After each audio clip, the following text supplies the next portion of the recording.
Right, good afternoon, everybody, and welcome to this meeting of the Audit Committee. Before we go into the agenda formally, I'm just going to inform you that I'm going to take things in a different order than we've got down on the agenda. What I'm going to do is I'm going to move up three papers. It's Aligning the Levers of Change, Overview and Scrutiny, Fit for the Future, and Annual Improvement Report, which all have a Welsh Audit Office input. And I'm going to move them up to between 6 and 7. So that will be after the Performance and Evaluation Framework for MonLife.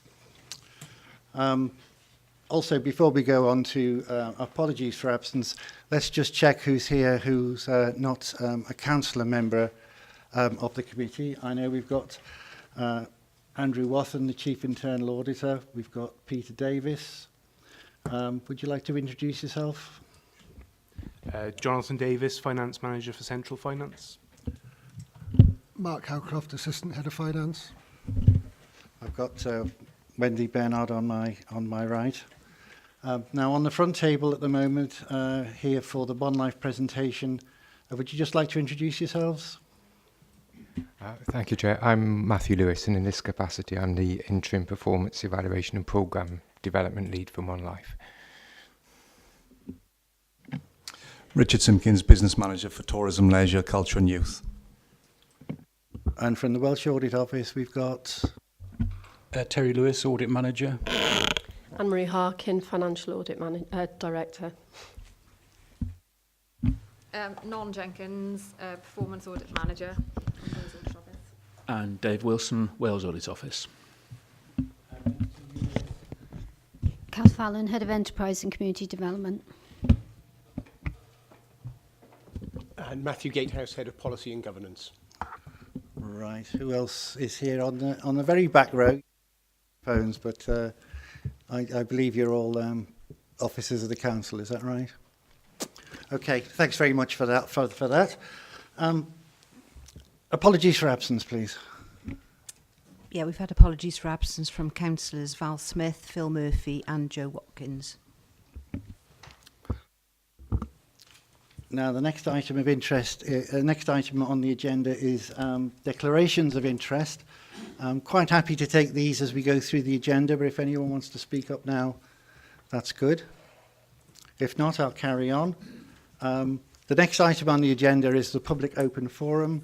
I believe there are no members of the public present, so we'll move on.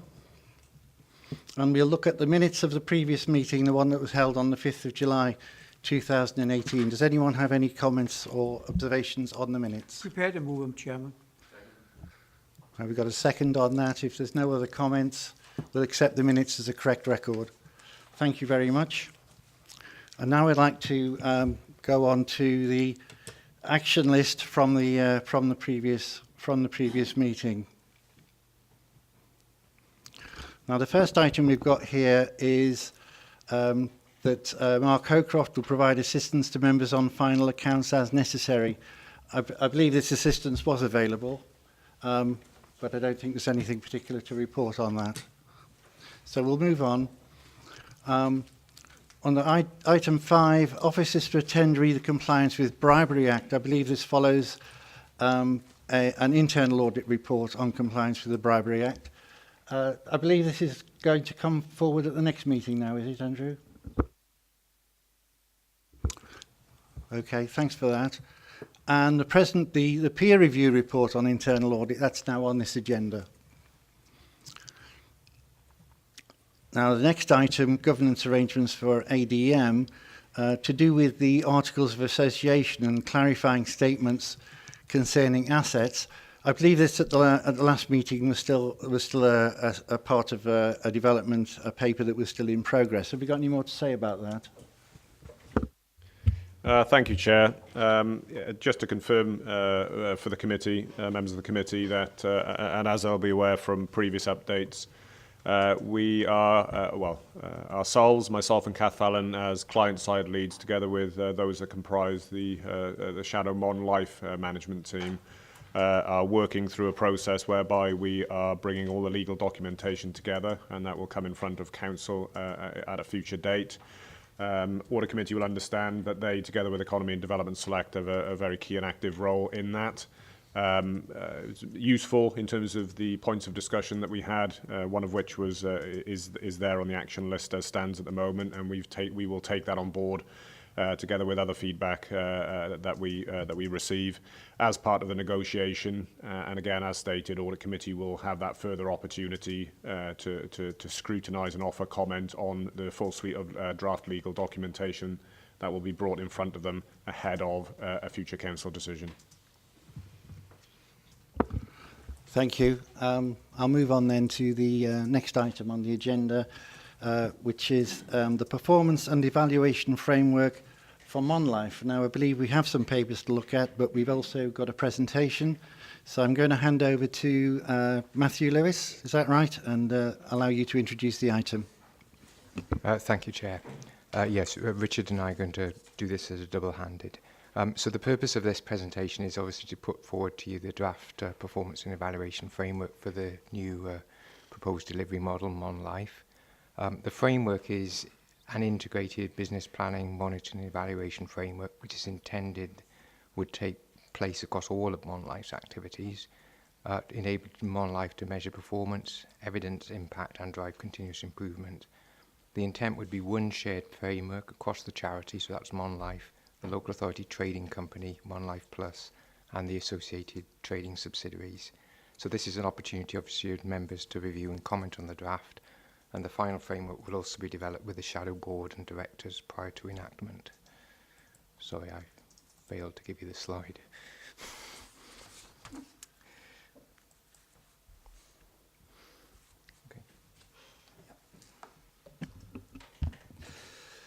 So the intention is to develop the framework over time as MonLife establishes and progresses new programs and activities for delivery. We want to obviously consolidate key performance indicators and business matrices already in place across tourism, leisure, culture and youth services. And I draw your attention to the fact that I think that's we've some good practice already in place within the service plans on the hub, which I know that you have access to, where we've actually combined all of our service plans into one document to bring all of the services that move forwards into MonLife into one document. We want to obviously maintain existing measures in the interim period, because obviously we're well aware that some of the performance measures and the framework we've currently got in place has got really good value and a really good purpose. So we want to continue those. We want to develop a new framework which supports council's established business processes and meets the requirements of the new charity and companies. And as a result, obviously want to enable MonLife to assess performance and embrace the council's reporting requirements to assess MonLife's overall progress. So this is the outline of the overall framework. Members might find it easier to look at this on page 10 of the your papers if the image on the screen's a little bit busy. This illustrates the proposed overall framework. Central to that would be the MonLife Group Business Plan that would reflect the contribution that MonLife is making to the delivery of the Public Service Board Wellbeing Plan, the Council's Corporate Plan, and the wider legislative and policy context within which MonLife will operate. Supporting the business plan will be smart action plans for MonLife's teams and key delivery programmes, which we'd envisage being updated on a quarterly basis, and clear branding and marketing strategies and plans. I'm just going to flip forward to the next slide just to give you an illustration of the sort of approach we're thinking of for the action plans. Intended to take the headlines, if you like, that will be in the business plan, and have a consistent approach across all of our teams to recording the schemes, projects and individual actions in a relatively straightforward way, but critically ensuring a RAG status in terms of progress and risks. And I'll say a bit more about risks in a minute. And then we'd use an exception reporting system in order to draw attention to issues that need more management attention on a quarterly basis. If I just go back to the original slide. The performance framework would also embrace our existing and potentially expanded customer and user engagement. That would include customer-focused surveys, directing user engagement and feedback, continuing to promote volunteer opportunities and getting mechanisms for volunteer feedback, and maintaining arrangements to respond to freedom of information requests, undertake investigations, and respond to complaints and compliments. Part of, obviously, of a effective business performance framework is effective management of risk, and so MonLife would undertake strategic risk management, including, as I've said, using a RAG system for reviewing and exception reporting in terms of progress on actions, maintain project-specific risk assessments, and also maintain overall risk assessments. As you'll be aware, members will be aware, many of MonLife services will operate within a regulated, inspected and accredited environment. And some of that is summarised in the table, so that varies from mandatory licensing for outdoor education, Duke of Edinburgh Ward Service, statutory inspections, for example, of youth service, assessment of industry safety and quality standards, for example, lifeguards, and through voluntary accreditation standards that we're already taking part on in terms of fitness provision, museums, attractions and green space management. And we see that MonLife will continue to seek relevant external accreditation and quality assessment and explore new opportunities as it develops. Okay, so as we mentioned, the aim is to consolidate existing measures which will ensure consistency and the longevity of data sets. MonLife will record significant output data. At the moment, obviously, we have a lot of measures of outcome, a lot of output measures, but one thing that we want to develop is the measures of outcome to reflect the potential complexity and resource demand to develop outcome and well-being measures. There's a task and finish group that has been established and has started work on developing an outcome measurement framework to look at good practice and also to develop the principles for a new approach. As this develops, existing measures will be reviewed and refined.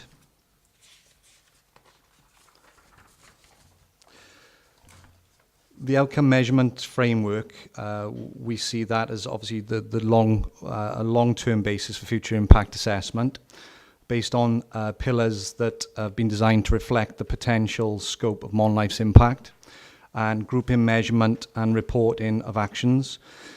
Initial scoping against Wellbeing of Future Generations Act and the Office for National Statistics measures of national wellbeing, Public Service Board and Wellbeing Plan, and obviously MCC's corporate plan.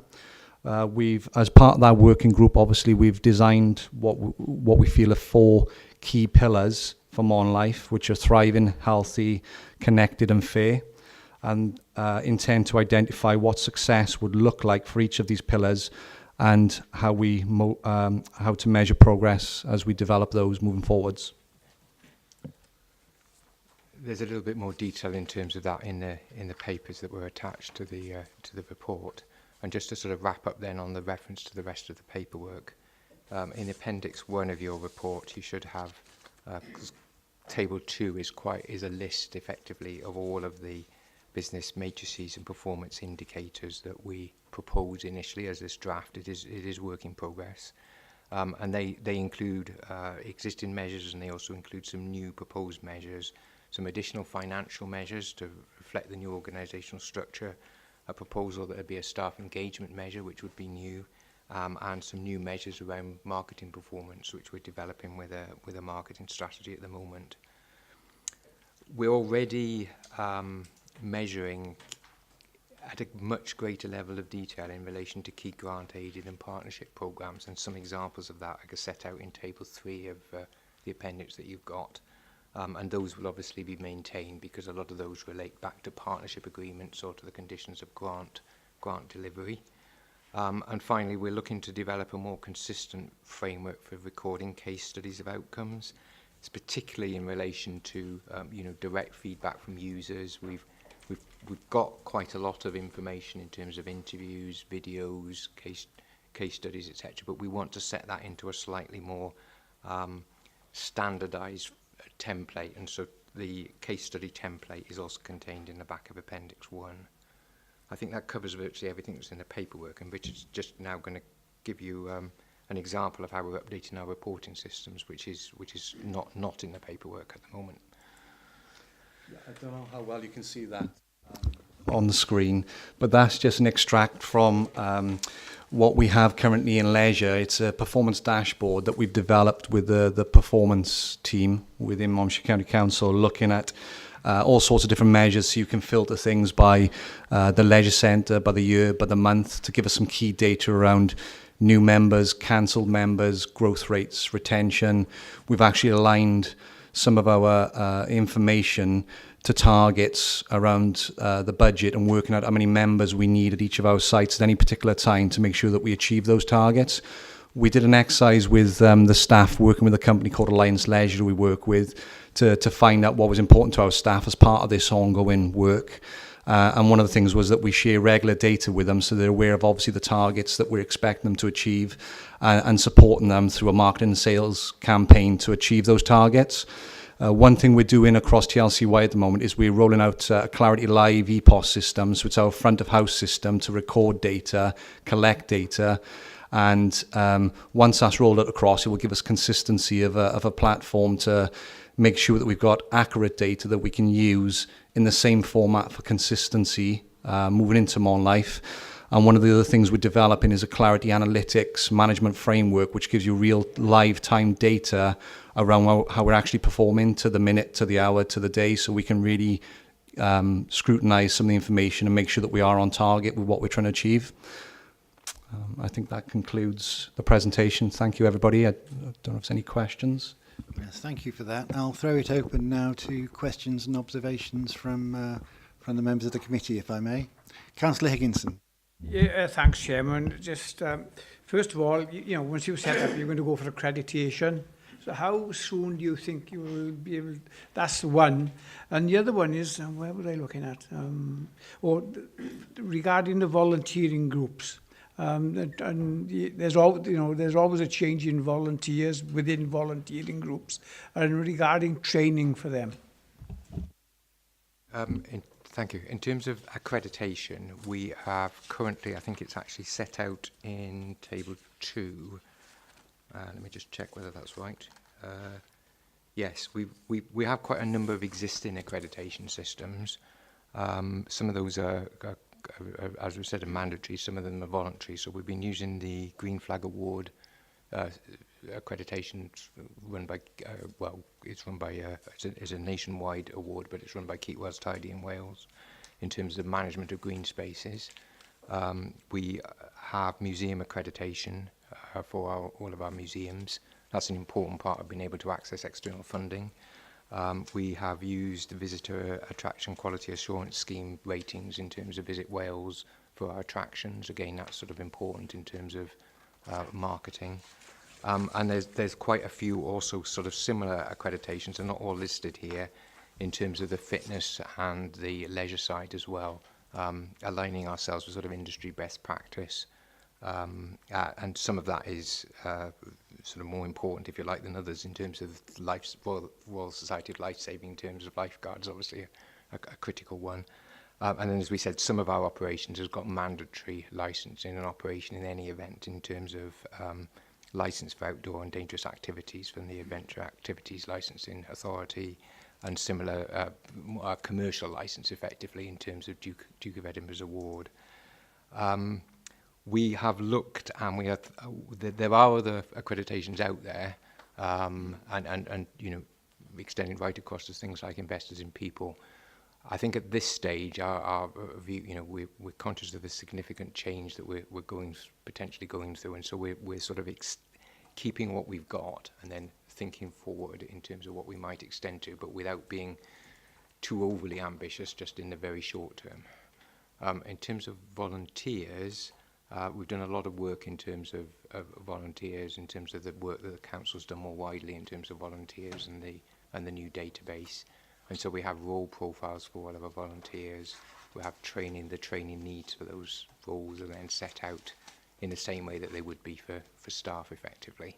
And so there's a certain level of mandatory training around safeguarding, level 1 training, and then specific training for what whatever activities people are undertaking. So sort of, for example, in my service where people are doing practical rights-of-way volunteering, there's obviously training in terms of tools, etc., and first aid training in some cases as well for walk leaders. So that's a sort of, that is very much a managed approach, which has gone through the changes the council has done, but we've sort of extended that across the whole of the service area. Sorry, that's a long answer. Thank you for that. Before I take any more questions, can we just turn the regular cameras back on? Just for the benefit of people who might be looking in. Okay, Councillor Eason. Thank you, Chair.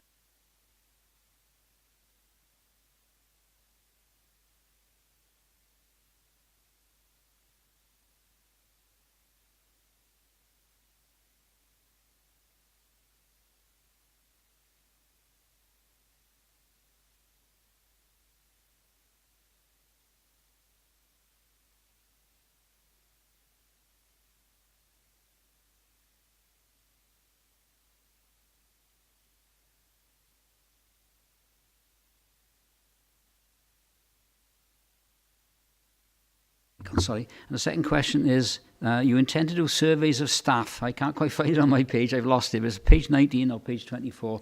How do the surveys of staff you're going to continue having differ from what the ones you're carrying out at the moment?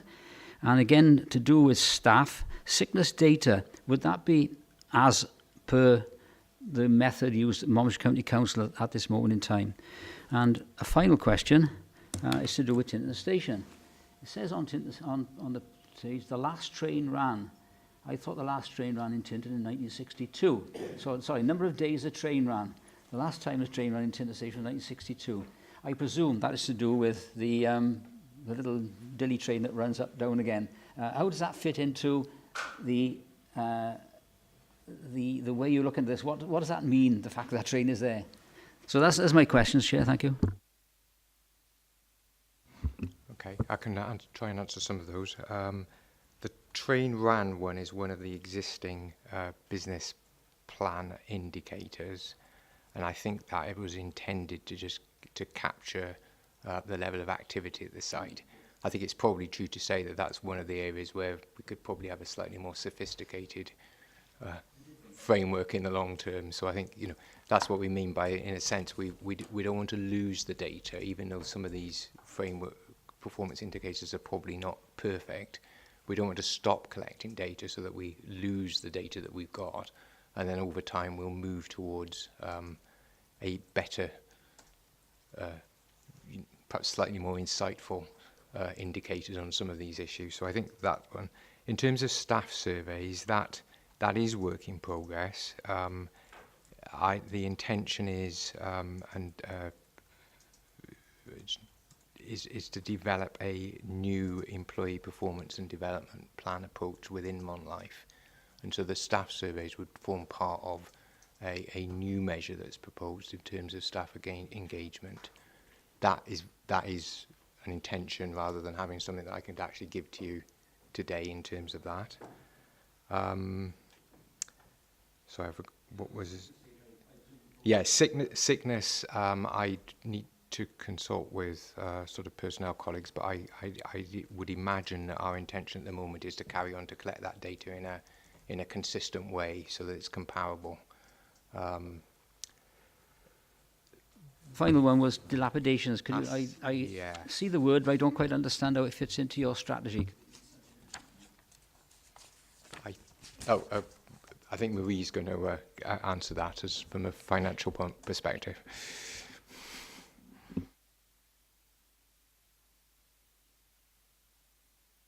I think just to add on to what Matthew said about Tintern Station as well with the train, the two key measures there would be obviously the benefits of people, the measures of satisfaction of people who have experienced rides on the train, but also a commercial element to it as well, that the more we can run the train, obviously coming back to that assists us moving forwards from a commercial point of view. But like you say, it's key how those things are worded to make sure that it is understood what we're actually measuring. I thought that was a minor activity myself, but there we are. Yeah, you need to introduce yourself, but yeah. Marie Bartlett, Finance Lead for Monlife. Councillor Easton, the two particular indicators you talk about, dilapidations and particularly staff sickness, they're particularly in the business plan for the board. The board need to understand the condition of their assets. It's quite important in terms of assessing whether the assets are up to standard or up to the required standard. And for instance, if we fail to maintain a particular asset over a year, we need to understand what impact that has had on that asset, because it's obviously very closely aligned with our income generation activities. So that's a measure for the board to understand if there has been a decline in the asset, to understand how that might impact on the actual business going forward. So for instance, if, I don't know, let's say take an example, a leisure centre, the toilets had, the state of the toilets had declined over the last 12 months, it might have an impact on our future business, because obviously that impacts on customer satisfaction. So they're quite tied up in that. And similarly, although it's very important, obviously, for day-to-day management to have sickness data, it's also very key for the board, because obviously sickness drives through costs, particularly in frontline services. So it's a very key indicator for the trustees to understand how the business is being impacted by sickness, because it is one of our key drivers. So that's why those two are particularly in there. I come back to this dilapidation thing. Who would be responsible for big maintenance? Well, for example, at the moment, the floor has collapsed in the southwest tower of Caldicot Castle. Now, if that happened, Mom should be responsible for that as far as I'm concerned. But if that happened in the future, who would be the responsible body? Would it be Monlife or the other bit of the company, or would it be Monmouthshire Company Council? What is the boundary between responsibility and action? Right, that's actually currently being negotiated. The suggestion is that Monmouthshire will retain capital maintenance and probably the majority of revenue maintenance, and will retain the budget to do so. So in terms of that dilapidation factor for Monlife, it's quite an important one, because it shows that perhaps Monmouthshire isn't maintaining its buildings to the required standard. So there'd be it would be up to Monmouthshire. So we would be measuring Monmouthshire in terms of are they maintaining the buildings to the required standard.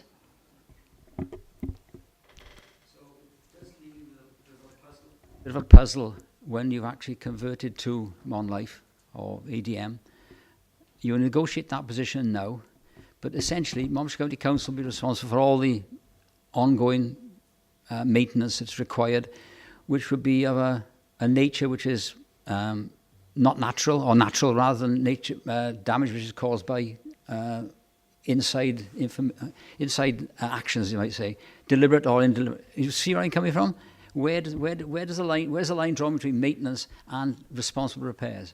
I think that I'm not really in a position to be able to answer that yet. We are entering into a negotiation about the leases, and obviously about the responsibility for maintenance and where that lies.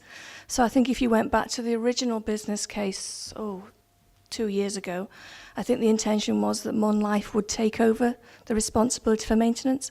Monmouthshire, I think, want to retain that responsibility. It does not stop Monlife, though, from actually, once we get to a place where we are performing better than average, is that the intention is to reinvest that back either into increased services or for better maintenance. So there will be that negotiation to be had with the authority. So this needs more scrutiny by members then? Sorry, the lease agreement will be coming back to members. It will be presented probably to Audit Committee and also to Economic and Development Select Committee. Mr. Davis wants to make a contribution. Just to reinforce, I think, Marie's latter point, and I think as I described earlier when offering comment on the action list, Marie's mentioned a few times just in terms of the negotiation. It's the process we're running through over the coming months.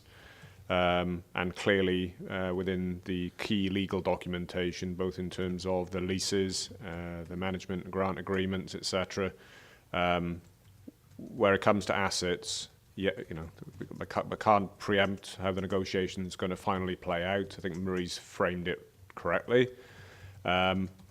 What we will need to assure ourselves as an authority is that we have suitable controls and mechanisms in place, but equally, Modern Life, from their perspective, and coming back to the point that we're discussing here, Modern Life and their board will equally want to ensure that that is in place, such that if we are failing in our obligations to keep the asset suitably maintained and in line with agreed standards, then clearly there's recourse. So we will need to get that balance struck properly, and that is where the negotiation plays out. Thanks very much for that. I had a question from Councillor Feakins. Thank you, Chair. Thank you, Ron. I think that the enthusiasm that all the ADM team bring is weighty, and I think it's admirable. For me, I think that what we've got to be careful of as an authority still, and I think certainly as elected members and also for our residents, is the pin in the tail on the donkey of the risk element. I think we as an authority need to understand what mandate of risk we're giving over to the ADM board. I think they need to tell us what those risk elements are.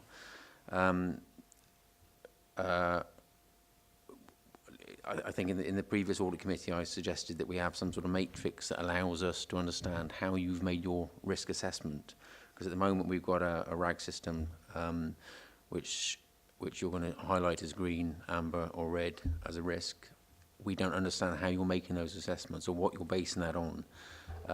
And notwithstanding that there's obviously a lot of performance and management performance target figures and that sort of stuff which need to come into play into this as well. I think that we certainly as an audit committee need to very clearly understand how you're assessing your risk.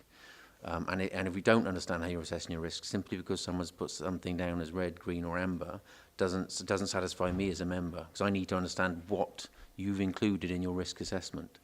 Going back to Donald Rumsfeld's famous saying, well, you've got known unknowns and unknown unknowns. I need to understand that you guys, or that someone within that shadow board understands what those known unknowns are. And if they're not written down, and I think that's the value that we as, and certainly the Economy and Development Select Committee, but us as an audit committee as well, can bring to the table, is we can keep pulling out those known unknowns and keep bringing them forward back to the board. So for me, before this could come, and before I'd be comfortable sort of signing it off and saying it's a runner, before it came back to full council, I would really need to understand how the ADM board and shadow board are working out and calculating their risk. Because it's the risk element that's called us out in the past. It's the risk element where we haven't understood it in the past that's called us out, and we failed in that regard from not understanding that risk. So last time when Kelly was still here, she said she would sort of formalise a sort of risk assessment matrix or something or other, so that we would better understand what that is. Just to ask the question, has that sort of taken any traction, or has that gone anywhere? We do have a risk register, and we do have a process of how we score, so we can share that with you. We are in the process of separating that out now into risk for Monmouthshire and risk for Mon Life. We are also in the process, as you probably are aware, of trying to appoint trustees. I think the deadline's this week. And that's probably one of the first things that we will try and discuss with the shadow board, because we have got a series of risks, really. And some of them need more attention than others. So yeah, I think once we've shared that with the board and they're happy with that, we can then bring that back to you. And perhaps not to misunderstand what I intended by the RAG rating. The RAG rating was more to do with how we, having identified the actions and our objectives in the business plan, how we're breaking those down into the individual actions and giving us us and the board and as appropriate back to the council some confidence as to which ones are perfectly sailing along nicely and which ones are causing some cause of concern. And one of the reasons we're proposing that is that, in terms of doing this process, it's obviously a bit navel gazing in a sense, in looking back at what we're currently doing. And I think one of the things that we've acknowledged is that across our existing teams, we don't have enough consistency about that level of processing. We've got some teams that are doing that exercise quite well, and so that issues as they arise are being flagged up and are being brought back to management. and we've got some teams where that's not been done quite so well, and so issues are only sort of become apparent when they're perhaps further along than you would want. So the idea is, in a sense, was to have a it's only part of the risk management process, but rather than the whole thing, but to have a standardized approach across all the teams, and perhaps not so much necessarily be team-based, but perhaps more program-based, because sometimes it's the edges between what teams are doing where the difficulties can arise. So it's part of, rather than the whole solution to risk management, if that makes sense. I just need to let Mr. Davis in here. Thank you very much, Councillor Feakins. I think this is a really important point that you're making here, and I think just to take one further step, I think beyond both Marie and Matthew's inputs, is again coming back to the legal documentation. In terms of what Audit Committee, Economy and Development Select and Council will have back to them, clearly a covering report, quite a tome of legal documentation, and clearly there's a level of interpretation to be done with that. On the point of risks, I think what we would be looking to produce, and again, alongside and beyond comments that have just been made, is some of those key operational and strategic risks, and how, within the confines of the legal documentation, some of those are being managed and have been managed, so it is quite clear as a result of the negotiation as to what balance has been struck, and as to whether that risk transfers or is retained by the authority. So we will look to do that alongside the legal documentation. Councillor Feakins.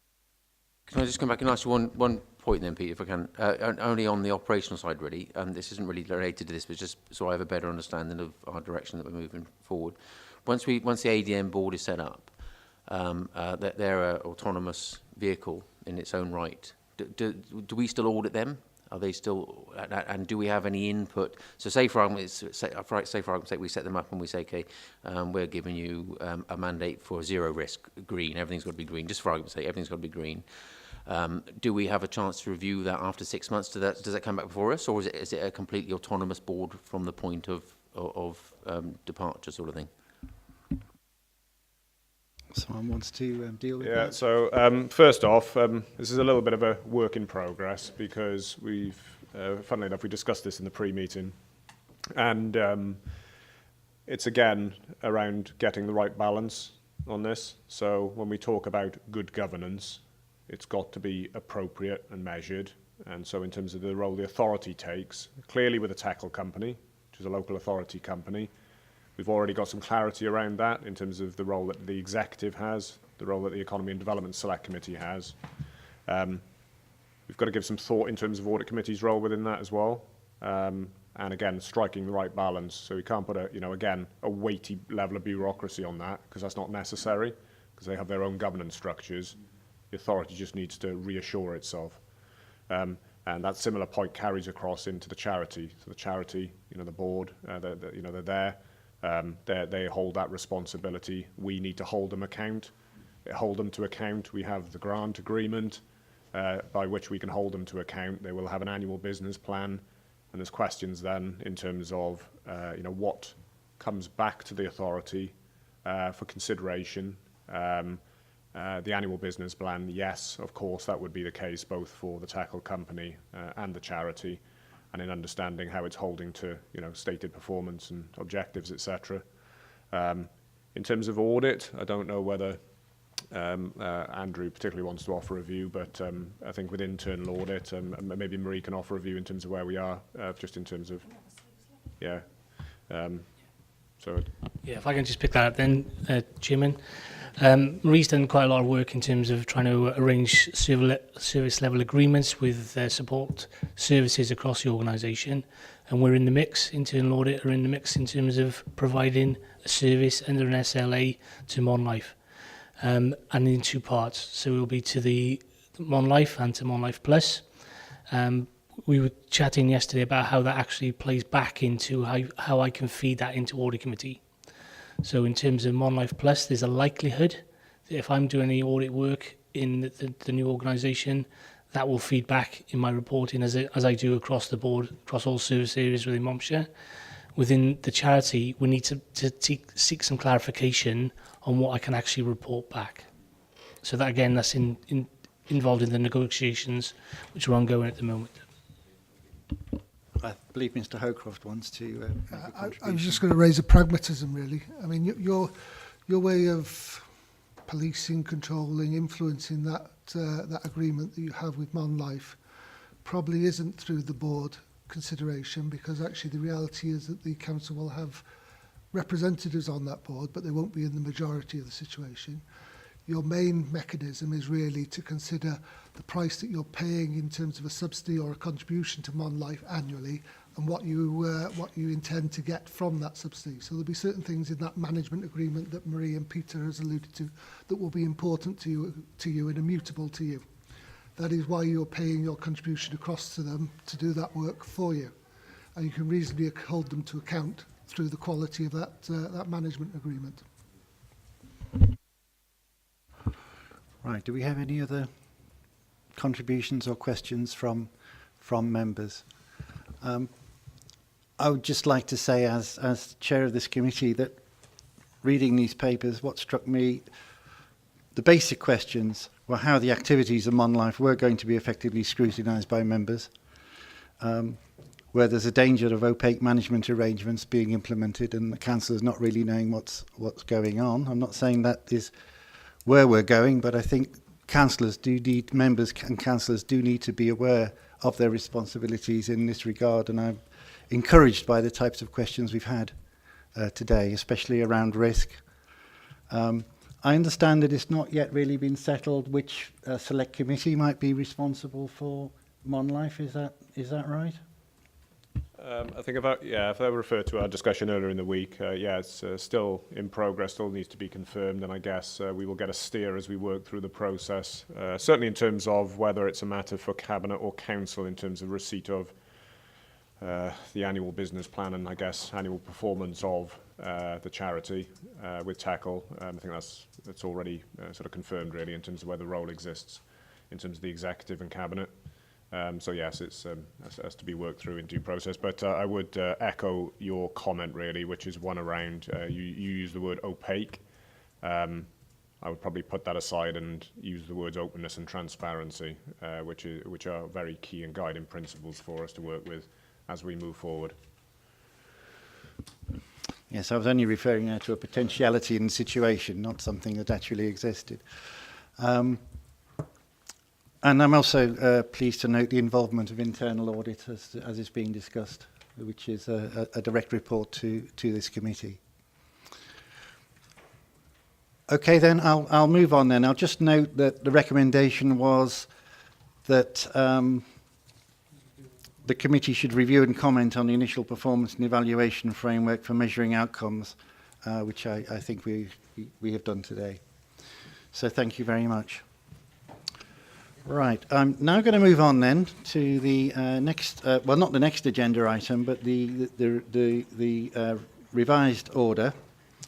It'll be a paper titled Aligning the Levers of Change. I think the initial lead for this is going to be Mr. Gatehouse, along with the Welsh Audit Office. I believe there's a presentation. Do you want to start with that?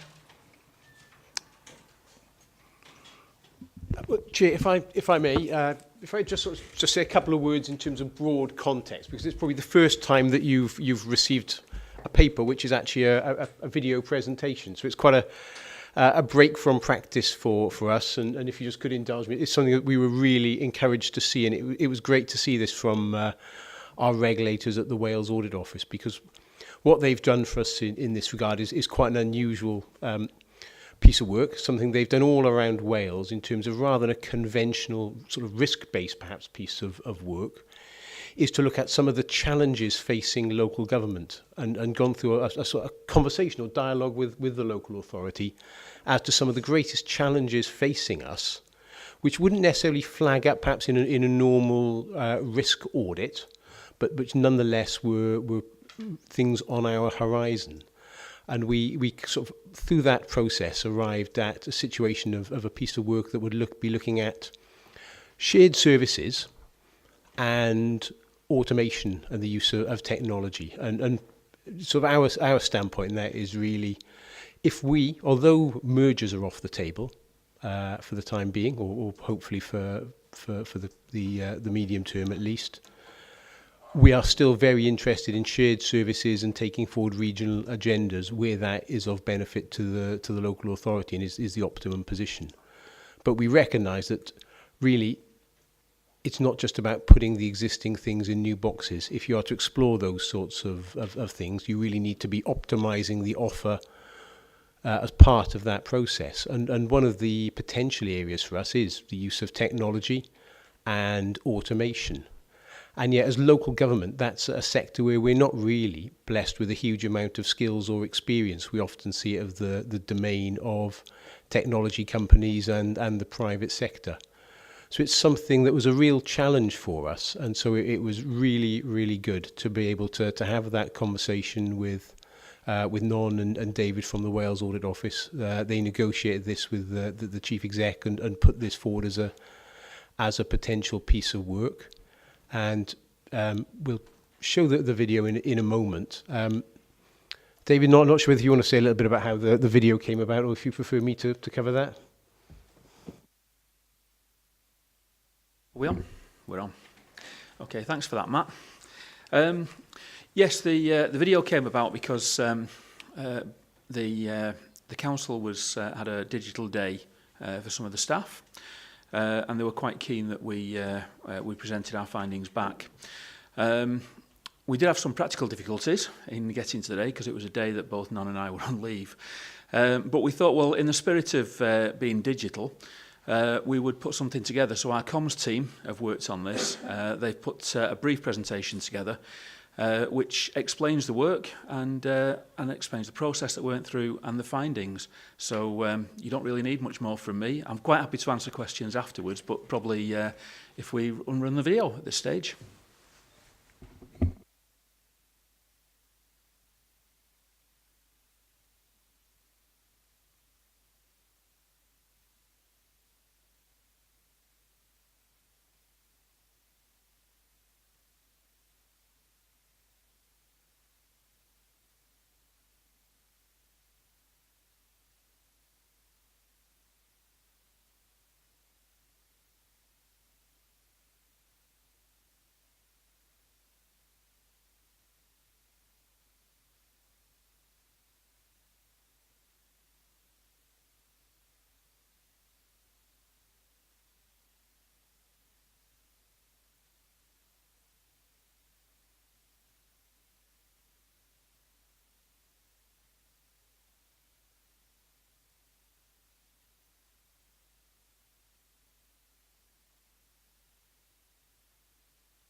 Thank you. Shall I throw it open to questions and observations at this point, or do you want to add anything? No, I just wanted to say, isn't that more interesting than listening to me explain it? No, we're quite happy to take any questions if there are. There are no proposals for improvement, so there is no management response required for this piece of work. It was just to encourage the council to think about the future, where it was, what its experiences were, and where it goes in the future. So, and I know that Matt's quite keen to take that forward. So I'm quite happy to take any questions. Okay, I'll just note the recommendation was that members receive the presentation from the Wales Audit Office and use it to inform their views of the effectiveness of the authority's governance arrangements. So I'll throw it open. Are there any questions or observations? Yes. Thank you, just to say I'm looking forward to the next video that answers all of those questions. Thanks for that. Councillor Easton. Yeah, thank you. How do you see this expanding into real-time information and real-time reports? Sorry, can you clarify the question? Do you mean the presentation? Do you mean the presentation? Well, you come to us, your presentations, you present us with your reports. Do you see facility for yourselves to do this on a regular basis in terms of presenting information that you present to us across the table? Not that we don't want to see you here, but... No, it's a really good point. We are exploring this. That our comms team was very interested in putting the presentation together. They do see an opportunity for us feeding back on our work based on this, and it's certainly been discussed within Wales Audit Office as to how we can move forward with it. We're just testing the water just at the moment, I suppose. Would that then give us a scope to interact with you remotely at an audit meeting? Yeah. I mean, you could ask why I'm sat here if the video was there, and I could have come on video conference. So there's loads of opportunities there for this. But I think one step at a time is the answer. Councillor Feakins. Thanks. It'd be interesting to see what our neighbours. It'd be interesting to see what Torvine and Blarney-Gwent and Brecon Beacons National Park. It would be interesting to see their videos in comparison, because it's very easy to sort of align what we're looking to achieve and what they're looking to achieve by a short snippet of video like that. It's very informative. Thank you for that feedback. We were looking forward to what you might actually say just from seeing that video. We did do this piece of work across Wales, but not necessarily on this issue. We know it's an issue that's facing all of the councils, but we were here in a different way, trying to work differently, exploring different ways of working to see what would help the council move forward. So whilst we've done it in all of the councils, it's on a different issue. So you might not necessarily be able to compare yourselves directly with other councils. And in terms of doing a video, we thought, well, we're setting you a challenge, and you set us a challenge of, well, how are you going to report back? You must do something quite different. So we hope we've stepped up to the plate on this one. Okay, then. Well, if there are no further questions, Mr. Davis. Just one very brief input. Firstly, it's comforting for me at least to understand some of the feedback that's come in both through the presentation and the video. I think if there's any members of strong community select here, having a familiarity with both the digital strategy and the people strategy, you will see within the forward programmes of work an awful lot of what has been captured here by Wales Audit Office, both in terms of digital literacy, some of the points of learning, needs to evaluate progress, and obviously that sort of stepped progress. I guess what it is combined with, just to make the point, is that clearly we'll be embarking again into a budget round shortly, and I would very much anticipate in this budget round and in forthcoming budget rounds digitisation and automation to play a heavier part. So, you know, this is a really important part of our organisation, a really important building block and a foundational piece that will ensure, you know, that we're successful and sustainable going forward. Thank you for that. Councillor Higginson. Yeah, thank you, Chairman. I think it's fair to say this council just doesn't just stand still. It looks for where you can share resources and share objectives with other councils. So we are doing that, and I think we're fairly good at it. And if we're not, the WAO certainly tells us where we slip it up or what we should do to change it. So what I'm prepared to do, Mr. Chairman, is to move the recommendation that members receive the presentation from the WAO and use it to inform the views of the effectiveness of the authority's governance arrangements. Okay, thank you. I mean, I just from the point of view of the committee, we've received the presentation, and I thank the Welsh Audit Office for doing that. Thank you very much. I'll move on to the next agenda item then, which is a Welsh Audit Office paper, Overview and Scrutiny Fit for the Future. So if you would like to introduce the paper, please. Thank you, Chair. I'm afraid we've got no video for this one, so so having peaked on the last one, we're down to the norm now. Okay, so Overview and Scrutiny Fit for the Future. This was a thematic review that has taken place in all Wales councils. Generally, it's a positive report, but as we look to the current arrangements and we look at how fit for the future your current arrangements are, then we've identified some areas that you need to improve on. And those areas, I have to say, are mainly around the PSB. We looked at 4 of the scrutiny at the select committees, of which 2 of them were the PSB looking to the future. So that's what we did. What we concluded is on page 3 of the report, but I'll just remind you of that. We concluded that the Council is continually developing its scrutiny function and is aware of the future challenges, but support arrangements for the Public Service Board Scrutiny Committee need to be strengthened. And in particular, what we found was that the Council continues to develop its scrutiny environment and is responsive to members' development needs. Scrutiny activity is generally well planned, and the Council has had some success in engaging with the public in scrutiny.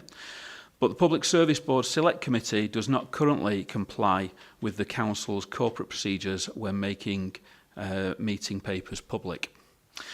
And we found that the Council regularly reviews the scrutiny function and has clear actions to continue to improve with officers and members aware of current and future challenges for scrutiny. So they're the headlines of what we found. On page 5 of the report, our page 5, not your papers, you'll see that we set out 5 proposals for improvement around there. And I think it's important to say that when you scrutinise, it's really important that members have the time to read the papers before they get to the scrutiny, well, in your case, the select committee, so that they understand the issues. Members need to understand the information that's being provided to them so that they can properly scrutinise. And the other important factor for us here is that the right people need to be in the room to answer the questions and explain. And our experience of what we observed at the PSB Select Committee is that we appreciate that this is new and that you're developing, but you must have the right arrangements in place. That it does still exist. So even though it's new, you do need to have the right arrangements in place to be able to do that. And that's why it's led us to look at what you do at the moment and what the potential is for the future. And life's going to get more complicated as you go forward because you're going to move into more regional scrutiny. So that's going to be more complicated. So the Council's considered the report and has got a management response. I don't know, Chair, do you want to take any questions first before we do the management response, or do you want to go on to the management response? I think in order with the normal way we do things, I'll invite the management response first. We've got the paper down there, so if you'd like to talk to that, Mr. Gatehouse, and then I'll throw it open. Yeah, certainly. Thanks very much, Chair. And we welcome the report. When we received it, any of you know our scrutiny manager will know she was absolutely devastated to have anything but a glowing report. But we know in the real world that isn't the nature of things. We strive to improve what we do. and we're always open to feedback and recommendations that point to some of the things we can be looking to change. The PSB, as Dave has mentioned, it's a new arrangement. It's still, I think, I would hate to say at this stage finding its feet, but it's certainly been through a stage where it's been focused on evaluation, developing a well-being assessment and a well-being plan. And I think probably we would recognise that it's spent more time than it would like questioning officers about process rather than partners about delivery. I don't think we would find that was uncommon if we looked at the other 18 public service boards around Wales. It is a product of where we are. We do need to move forward for that into the action stage. And one of the things we're looking to do in future is ensure that we're getting far more partners in front of the PSB Select Committee to talk around the delivery of those projects. The report comments, I think, quite rightly, and I recognise the issue around scrutiny capacity, and you'll see within the management response that's something we are looking to address in the coming months. You'll notice as elected members of this council will have received an email over the summer, so for example, to confirm that we put some temporary arrangements in place for the month of September to give us a little bit of capacity there, where we look to evaluate that and take it forward longer term. But more sort of broad in that, Chair, just happy to come back and provide more detail on any particular issues that have been raised and respond to any questions. Thank you very much. I'll throw it open now to members of the committee. Councillor Eason. Thank you. Just one question. There's proposal 4. Clarifying the role of cabinet members when attending select committee meetings to observe. What? Well, it says to me what it says, but how did this come about? You felt that the cabinet members apparently had a role, but it wasn't really clear to the committee. We know who the cabinet members are. What did you pick up? Yes, on one of the select committees that we observed, the chair attended to observe the meeting. Sorry? The cabinet member attended to observe different councils to observe the meeting. Now, the way that it operates in Monmouthshire is that select committee can request invite the cabinet member to attend, to scrutinise and to answer questions. On this occasion, the cabinet member attended, but it was unclear in what capacity. As it happened in the meeting, the cabinet member was asked a question. Now, is he responding as the cabinet member there? Because he wasn't invited to the meeting, so is he responding as a cabinet member around the table, or in what capacity? So we're just saying that if the council's got an arrangement whereby cabinet members need to be invited to the scrutiny committee, if somebody just turns up to observe, should they be asked a question or shouldn't they? And we just think that the council needs to clarify that. Okay. Councillor Feekins. Thank you, Chair. And it's a question for Matt, really. Is there the mechanism for us to share the workload of the PSB Select, as in could the Economy and Development pull in parts of the PSB, and could some of the other select committees pull in parts of the PSB to sort of to scrutinise elements of it, just as I say, to lighten the load and maybe to sort of really hone in on some of the key issues that some of those different select committees are very good at?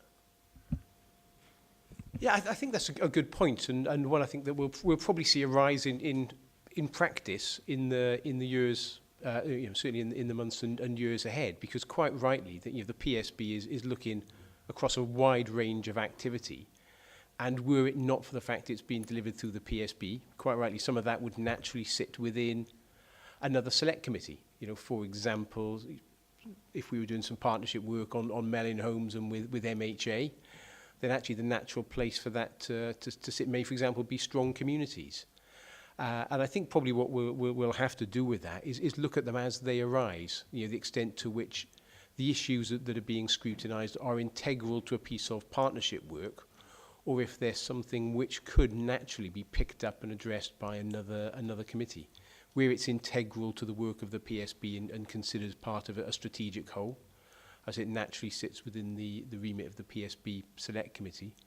And of course, that committee does have the power to sort of ask those members to attend, whereas the other select committees can invite or request attendance from outside bodies. It's quite clearly within the remit of the PSB Select Committee to request the attendance of those partners. But absolutely right, we might get to a situation where it's felt that one of the other select committees is better placed to pursue a particular line of questioning. And at that point, perhaps I think we'd consider that issue. If necessary, have a discussion at Democratic Services Committee, which performs the coordinating board role as to the appropriateness of that, and look to establish some protocols and criteria we could use in future. But I think a good question, and one I need to sort of look at and consider how we will address that as and when they arise, which I'm sure they will. Nan Jenkins wanted to make a contribution. A very good question, which is basically the basis of this work that we've done across Wales, which is about scrutiny for the future. We've had 20 years of scrutiny as it is. Is what we have at this point in time fit for the future? So what you have just asked now is about, in the future, is that the best place for a piece of work or a project or a partnership or a joint service or to be scrutinised? And I think that takes you back to the basics in that case as to what do you need to be looking at, what are the key issues, and how is the best way for you to be looking at those. It might not necessarily be through, well, we need to divide this between these two committees. It might be, well, there are different ways of looking at different things. So, for example, our aligning levers for change, we did that in a different way, but still covered the ground. So what's the best method of scrutinising, challenging, holding to account a key issue that is facing the council and the county? So looking at different ways of working to fit the issue that you're looking at is important, whilst upholding the basics of accountability, being open and being transparent. Thank you for that. Councillor Higginson. Yes, I one of the final words you said was talking about accountability. And I think we got it right fair up to a point anyway, but in past years, I'm going back 7 years, we had a situation where we had personnel officers in each directorate, as it was known as then, who their line manager was an accountant. And because I was on the cabinet at one time, and I saw that as wrong, and there were various people who were here then, not here now, who were kicked up because I didn't think that accountants, to be quite blunt about it, and I'm not being disrespectful, were had the professional expertise to deal with HR issues, and it caused a furore because we've never had this before. I said, well, you need to think about it, and eventually, I as the cabinet member responsible for personnel, I was called to a select committee and grilled, if I put it that way, and I didn't change my view. But I didn't think it was right that finance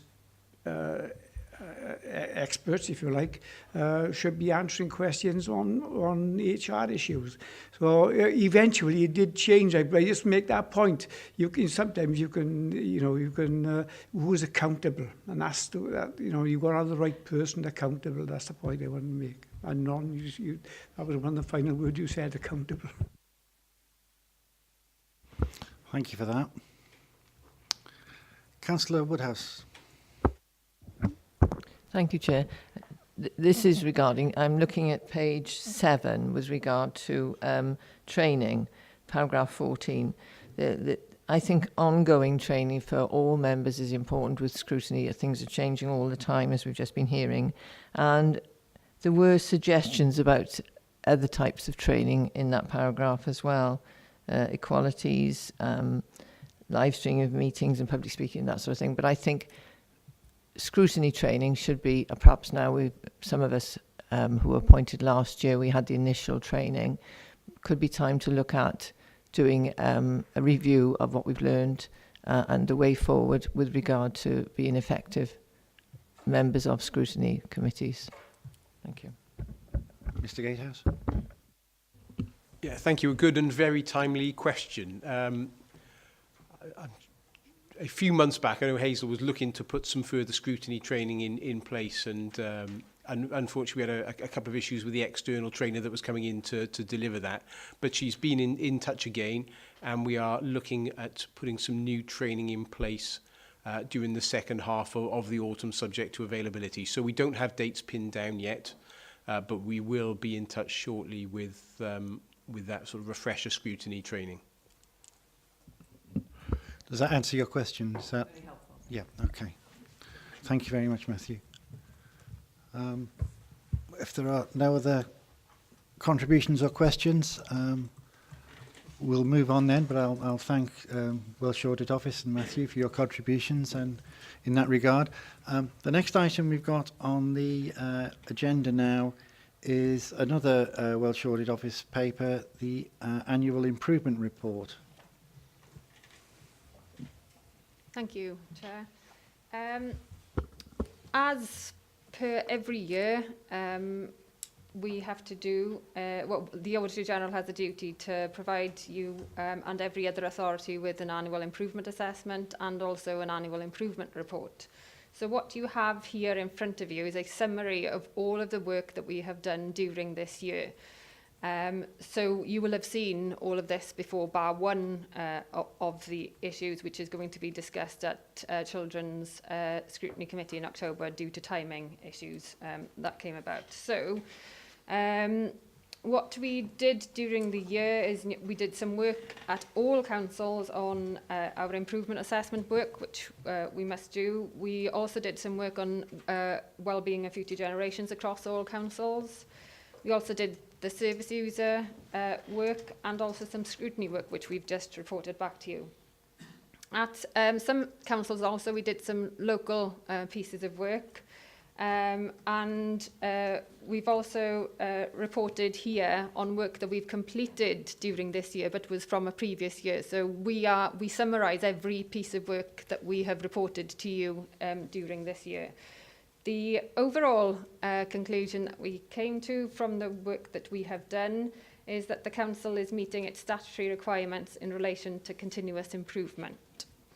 And we didn't during this year make any formal recommendations, as you will see on page 5, in terms of there are statutory recommendations that we can make, but we did make a few proposals for improvement. And they're summarised on the following pages. So we've already discussed some of the work today that we've done during the year, which is the aligning the levers for change and the scrutiny fit for the future, which I won't go through. In November, we issued you a review of your asset management. It was a follow-up review.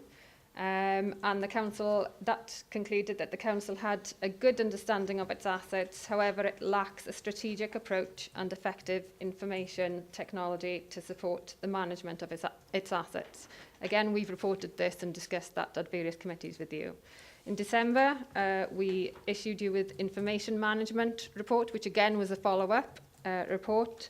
And we concluded that the Council has information management arrangements that could support improvement, but these need strengthening before their benefits can be fully realised. And again, some proposals for improvement for you there.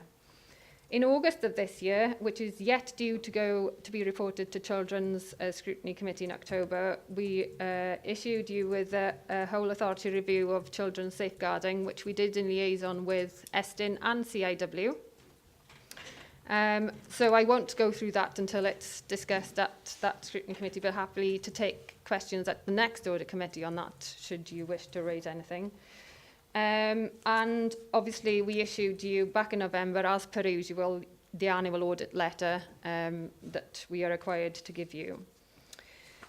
We also issued you the usual 2 certificates. So we are duty bound to give you a kind of a pass or fail kind of certificate on whether you've undertaken your duties in relation to improvement planning, as in planning ahead, and also in terms of assessing your performance, which is your backward look. And you had 2 passes, I suppose, if we can say it that way, with no proposals for improvement on those. But we wanted to be clear with you that the outstanding work from the 2017 audit work that we are yet to complete and report to you is the thematic review on service users. We have started it, but we haven't finished it yet. But when we do, we'll obviously bring it through, and that will be summarised in next year's annual audit letter.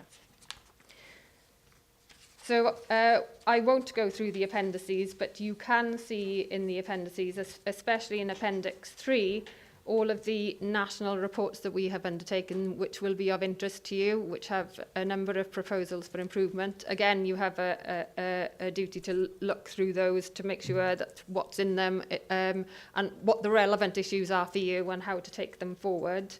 So I think there's about 8 or 9 of those in there, but that's just to say that's the national pieces of work that we've done.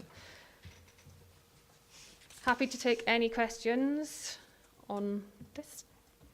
Thank you very much. Do we have a response from MCC to the paper at this stage? No, Chair, because this is a sort of an aggregation of work that's happened, the management responses to each of those have gone in as they've happened. But just a trail for, I think, an item that's on the planner for next meeting, if not the one after that. You'll be reminded that twice a year we bring back an overview report where we summarise progress against each of the proposals or recommendations that have been made by Wales Audit Office, so that you have those twice yearly points where you can track progress, and at that point we sort of discuss whether any of those are now effectively resolved or whether we continue to be to keep working at them. So I think we'll see it probably on the planner when you come to that item at the end of the meeting. Thank you. I think we all have a clear memory of the response reports which you produce during the year, but I'm pleased to see the way it's been laid out in the annual improvement report. It gives us an anchor to start to base our work on, or base our discussions on anyway. So does anybody want to make any observations or ask any questions? Councillor Easton. Thank you. Just one question regarding the report on January 2018, how local government manages demand of homelessness. Is there a long set of recommendations? Is there any more you can add to your view that we are adhering to all the requirements to ensure that homelessness is kept to a minimum? Unfortunately not at this point in time, because we haven't done a follow-up of this review. I can update you on how we might do that in the future, because what we've done this year is 4 years ago we did 3 national review studies. They were environmental health, leisure and safeguarding. So what we're doing this year is following up on the recommendations that we made 4 years ago. So ultimately we'll come back to this in time. So yes, so we'll be looking to see how you have progressed any of the relevant proposals for improvement here for you when we come back to look at your progress. Yeah, because across Wales we're not really providing enough homes for people, and this all fits into the equation, doesn't it? Thank you. Any more questions or observations? Yes, Councillor Higginson. Just one, Chairman. I'm looking at the recommendation. The title of the review: Speak My Language: Overcoming Language and Communication Barriers in Public Services. And you've issued recommendations there. The question I ask is, and it's probably to our officers, do we have any substantial problems with language barriers here? Because we do have people who come into the county who come from other countries, if I put it that way. And straight, my daughter-in-law is one, but her English is probably better than mine.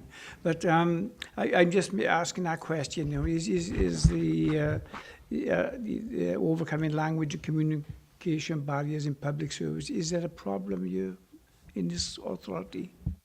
I'm just trying to sort of place the question in the context of the report, but we don't tend to have significant issues in terms of language accessing services.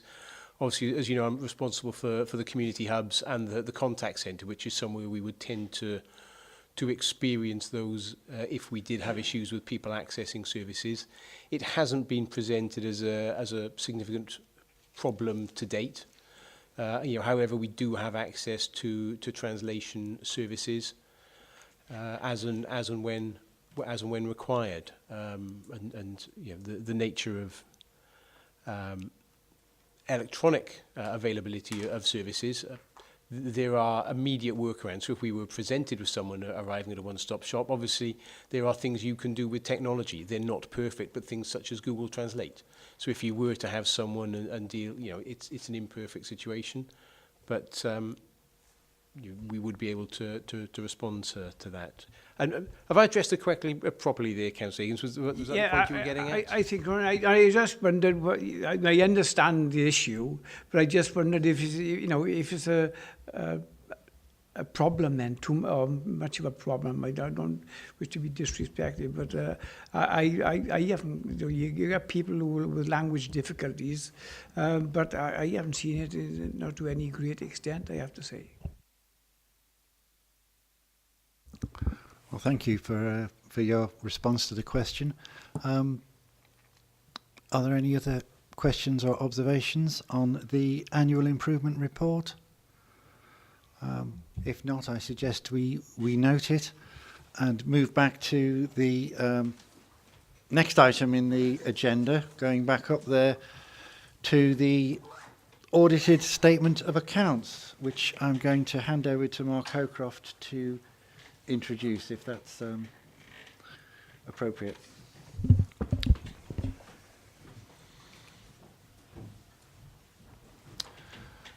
Thank you, Chair. What we discussed in pre-scrutiny is that we would probably likely consider the annual statements of accounts alongside item 8, because the ISA 260 is effectively the independent view of our accounts that you might get some reassurance of in considering whether to endorse a statement of accounts to council, as you have to do annually. You may remember you received the initial draft of the accounts back in June for consideration, and at the time there were a number of questions raised in the meeting, but I think the overall feeling of members was that it was such a technical tome of such a quantity that you wanted a bit more time to have a think about it. So the offer in the action point stood in terms of offering anyone the opportunity to have a conversation outside of that to explain or clarify any matters of interpretation. So since then I've only actually had one technical query from the chair, and I'm always grateful for your feedback. It concerns £40 million worth of borrowing, because members may remember outturn last year our borrowing in the capital programme isn't £40 million, it was closer to £20 million. The borrowing figures in the accounts need to be understood in reflection of the amount that we actually also invest. So you may remember one of the considerations for you earlier in the year when you considered the Treasury strategy, and we had a conversation around MiFID II and getting advice from appropriate Treasury consultants, and that there were certain conditions attached to that as to whether you were considered to be a retail customer or a professional customer. And at the time I explained to you that to be regarded as professional, you needed to have a holding balance of £10 million investments. Well, if you remember, our Treasury strategy is predicated on making our using up our resources to avoid a borrowing, i.e. making our borrowing as cheap as possible rather than necessarily chasing investment returns. So that necessitated us actually borrowing the equivalent amount of money to be able to demonstrate that we were still a professional customer. So that was the point of clarification. I'm hoping, as a result of any inquiries today, that you'll be able to endorse this report for onward circulation to council at the end of the month, where it needs to be signed. One of the points that I'm quite keen to express to members is that you'll notice we mentioned about timescales and such like, and actually as getting our draft accounts prepared by the first week in June.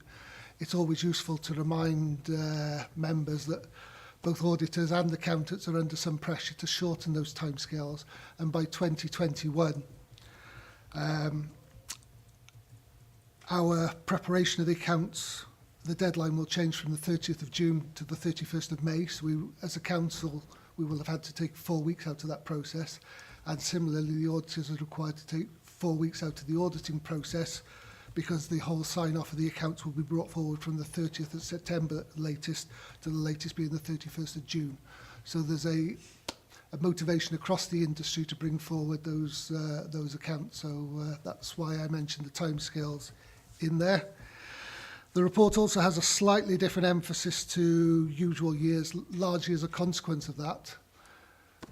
What we have done is we normally have a period of reflection at the end of the audit, go through the ISA 260, etc. The ISA 260 has been provided to you as provided to us by the auditors, and helpfully what we've done instead is actually provided our responses to the more significant items in the covering report. You can actually see that there are some sizable amounts in those significant items, but not ones that actually have a bearing on the Welsh Audit Office's judgment that the accounts are provided in unqualified fashion. You may say, well, how is that possible when there are such big changes? Can I just remind you that these accounts, given their significance, are actually prepared on a true and fair view rather than 100% accuracy test. So the measure that the auditors will look at is whether the accounts present any degree of misinterpretation or misrepresentation to the audience that it's intended for, and hence the unqualified judgment that they've made. And at that point, I'm happy to take any further questions you've got in relation to the statement of accounts, but I just wonder whether Terry would like to give a short briefing on the ISA 260 matters and how we found the audit this year. Yes, two things the chair should have said were that we did propose that we would take the two items, agenda item 7 and agenda item 8, ISO 260 response to accounts together. So I am shortly going to ask WAO for their contribution. And we should also note the recommendation, which I think Mark has mentioned, that the final draft Monmouthshire County Council Statement of Accounts should be reviewed in conjunction with the auditor's feedback and then endorsed to full council. So that's what we're here for today. So I'll just hand over to Mary Hawkins, is it? Anne-Marie Hawkins, sorry. Thank you, Chair, and thank you, Mark, for that introduction. As Mark's already said, this is our ISA 260 report, and it's a report that sets out the results of our audit of the 17-18 financial statements. It's a report, as we've already said, that we are required to bring to you by auditing standards, and so the format and issues that we are required to cover are sort of set out in the standards and contained in this report. You'll be pleased to know the audit is now complete, and as Mark has already said, all credit to the Council for producing their accounts by that earlier deadline. That will certainly be helpful to us as we proceed now with faster closing. The good news is that the Auditor General is intending to issue an unqualified audit report once you've provided us with a letter of representation that is contained in the appendices to this paper. There are some uncorrected misstatements that remain in the financial statements.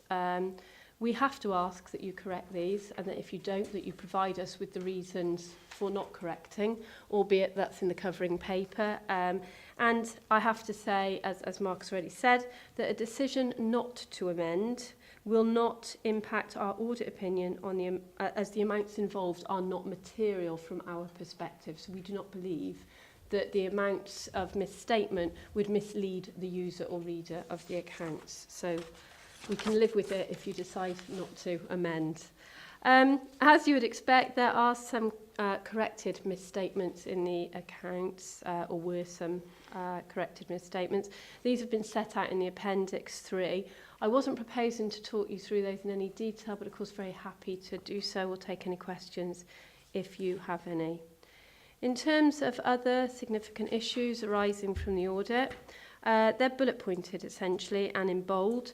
We have no concerns about the qualitative aspects of your accounting practices and financial reporting. The information provided to us was of good quality.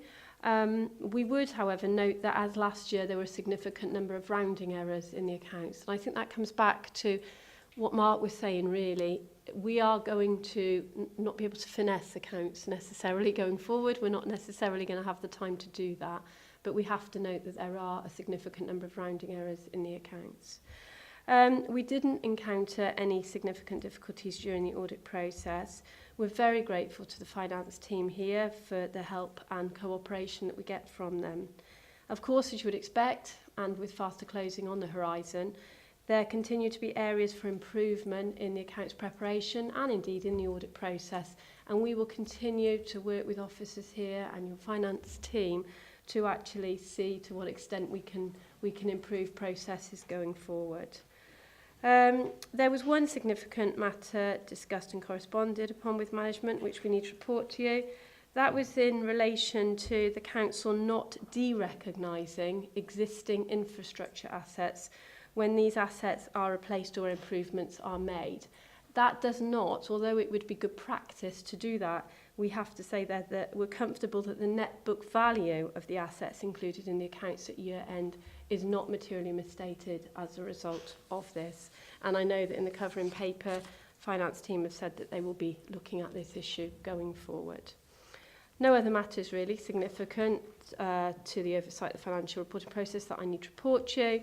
No material weaknesses in internal controls that we identified, and really no other matters that I need to bring to your attention as those charged with governance. Finally then really it rests with me to sort of say that in our opinion we've complied with ethical standards, and in our professional judgment our independence and objectivity has not been compromised. So very happy to take any questions. Over to you really. Any questions or observations from committee members? Councillor Higginson. Yeah, and you talk about, first thing I want to ask you, I know that meeting the June deadline is difficult enough, but bringing it a month forward is probably more problematical to accounts departments, if I put it that way. So that sort of thing. But the other one I wanted, where I see about the de-recognising issue. I just wondered how important it was to not to recognise. I think it would be good practice that if you were able to identify an asset, you then replace it, or you make an improvement to it, that you would de-recognise that original asset. Having said that, it would probably be fully depreciated anyway. So in terms of the gross value would be there, but the accumulated depreciation would also be there. So in terms of the net book value, the bottom line then, it doesn't impact your bottom line. We do have to bring it to your attention, because as I say, it would be good practice. But I mean, I think it's a judgment there for Mark and his team to take as to whether it is something that they want to spend a lot of time doing. I think we would like to see the records improved somewhat, but again, we recognise the constraints that you're under. I know nothing is ever perfect, but I just want, given that, we always thought that June the 30th was a tight date to meet. I just want to know how, if you could do it a month earlier, is that, how big a problem is that going to present to the accounts department? Because it seems to me that there are times when you're struggling anyway, and this is just going to make it worse. I'd like to cover off both aspects, to be honest. I mean, I haven't got a lot of hair left to lose in the consideration of deregistering infrastructure assets. It might be useful explaining to members what infrastructure assets is all about. Predominantly, that balance is around highways and roads, etc. And actually, SIPFA did a study like 12, 18 months that was proposing some quite significant changes in the way that those assets are valued and such like. They've more recently considered that actually that work is abortive. My suspicion is that means it hasn't gone away yet. So actually, before I spend too great a time looking at infrastructure assets, I'd like to actually pause just to see what the next 12 months might bring that actually provides us with a way forward that all authorities have to provide for, rather than actually develop a way forward ourselves. But as Amber would said, the net book value of the assets isn't of issue. Those assets, whilst they will be in the gross book at a certain value, they'll have been fully depreciated. What the auditors are suggesting is more of a housekeeping aspect of clearing some of that stuff out so that you can better see the wood for the trees. But at the moment, we have it in as just one line within our asset register. In terms of bringing forward the accounts process, yeah, you'll be pleased to note that actually John and his team brought forward the accounts by 3 weeks from where we normally do, even though the requirement doesn't come into us until 2021. So ourselves and auditors are working in the meantime to see what we might do in terms of good practice and sharing aspects. Part of that is about working more closely together. Now, we do have a really good professional working relationship with WAO. It will mean from their perspective, for example, that they'll do some of their sampling outside of the normal statement of accounts window. So we'll probably give them trial balances at December so that they can actually look to vouch for 10 months worth of, 9 months worth of entries and then just do some snapshot samples at the year end. Similarly, we're always looking at the opportunity whereby we can actually revise some of these notes, make them more transparent to the audience and also try to simplify them, because I appreciate that the statement of accounts can be quite a technical read given some of the accounting standards that back them. The other aspect to really consider is that some of our information comes from other sources, so things like related parties where we have an interest in other companies, etc. Having been part of an All Wales framework that's looked at how we might consider early closing, the use of estimates in the statement of accounts is actually considered to be probably something that will be more of a growth area going forward. So again, that will impact upon Wales Audit's Office consideration around materiality and whether that materially misstates it. But I'm confident that given the relationship that we've got and the engagement in terms of how we might do some of these things and perhaps the early sharing with some of the changes that we propose rather than actually just present them in a set of accounts for their consideration should smooth that process through till 2020-21. Thank you for that. Councillor Eason. Yeah, thank you. Does the Auditor General have a view on the downward trend of school balances across Monmouthshire, which have gone from £1 million 2 years ago to barely £175,000 now? Bearing in mind that some schools carry a very healthy balance, as quite a few run into a deficit balance, and some sort of hovering around the zero mark. At that point, I better declare an interest. I'm a governor of two of the schools, Dewstow and Ysgol Finn in Caldecott. It was something that we observed, Terry and myself, when we were carrying out our review of the accounts. The significant difference, I think, between years we noticed, and the sort of trend as well. It's something that I have raised with performance audit colleagues, and I think it would be an area that they would pursue if the Auditor General decides that he wants to do something about it. So to say really that we are aware of it, we have noted it, it will be now for the Auditor General and performance audit colleagues to decide whether they intend to look at it in any more depth at all. Would you deal with individual governors of schools, or who would you deal with in terms of the overall picture? Because governors of schools are ultimately responsible, and that is where the final buck lies, really, isn't it? Yeah, no, our interaction would be with council and with the officials here. It wouldn't be with the schools directly. Okay, thank you. It may be useful to members that may not sit on the CYP Select to remind them about the recent Cabinet monitoring report for the first period that quite significantly changed the financial control arrangement around school balances and the setting of a deficit budget, which brought forward governors' considerations about a recovery plan in the same timescale that they identify the need for a deficit, so that position doesn't create a hiatus for 12 months in terms of an improving situation. And given the fact that it also highlighted in that report that there are weaknesses in schools forecasting, such that they will commonly at the start of the year suggest that we'll use £700,000–800,000 worth of that reserves, but actually, as an example, for last year they only used collectively less than £100,000. So what we're trying to do is to actually not sensationalise the issue with members, but actually encourage governing bodies to better think about their forecast going forward and the need for a recovery plan. So hopefully we should reduce the volatility, but I actually concede that actually the schools balances situation is probably a similar picture across Wales. I don't know whether you have a perspective in Wales Audit Office that you could volunteer that's outside of Monmouthshire.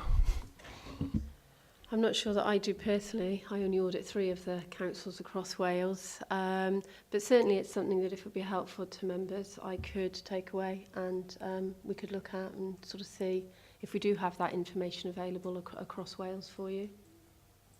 Be helpful? I think it would be.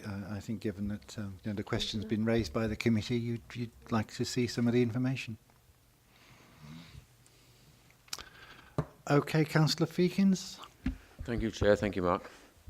I, like Jim, am concerned about the 4 weeks that we're trying to get, that we're trying to gain. I hear what you're saying, Mark, about the moving to a point in time where we're shortening that time frame, but we're still reliant on outside bodies and outside parties which are dealing with to bring us facts and figures forward. And we're going to be working with estimates. In my thinking is we're going to save ourselves 4 weeks. We're going to be working on estimates, and then we're going to have to review that 4 weeks later or 6 weeks later, then review those estimates, and we'll be redoing the accounts 6 weeks later. So my fear would be that we're trying to shorten the period of time. I'm not really sure why. I don't really understand why we need to keep shortening that time if it works as it does. And we are all under pressure. All the officers are under pressure. So I'm not sure why we're trying to achieve that. And my biggest fear would be that what we're trying to achieve, what we're trying to save 4 weeks here, will actually, if we're not very careful, cause us bigger delays and secondary issues and tertiary issues later on down the road.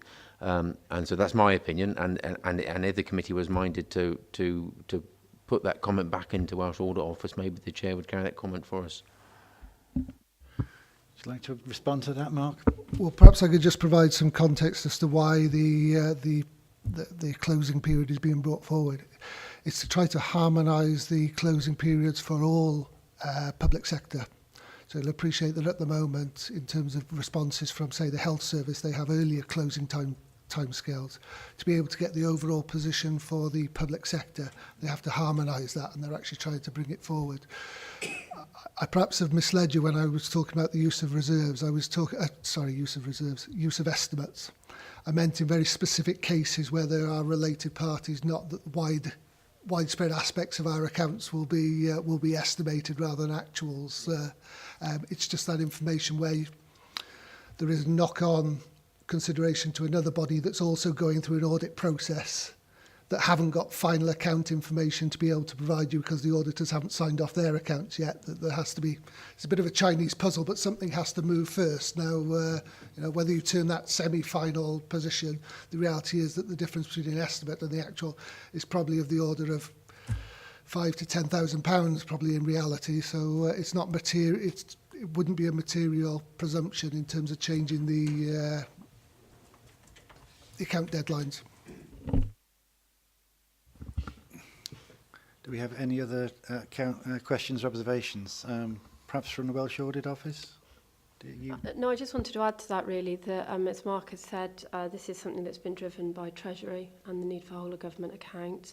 It's presenting the Welsh Audit Office with significant problems as well, in that we have historically had a scenario where we have sort of done we've done health, May, early June. We've moved into more of our central government accounts during the June, very early July, and then we've done local government. Now with everything sort of compressing, it really is a challenge as well, which is why we need to look at different ways of doing things, different ways of working, some of which Mark outlined earlier.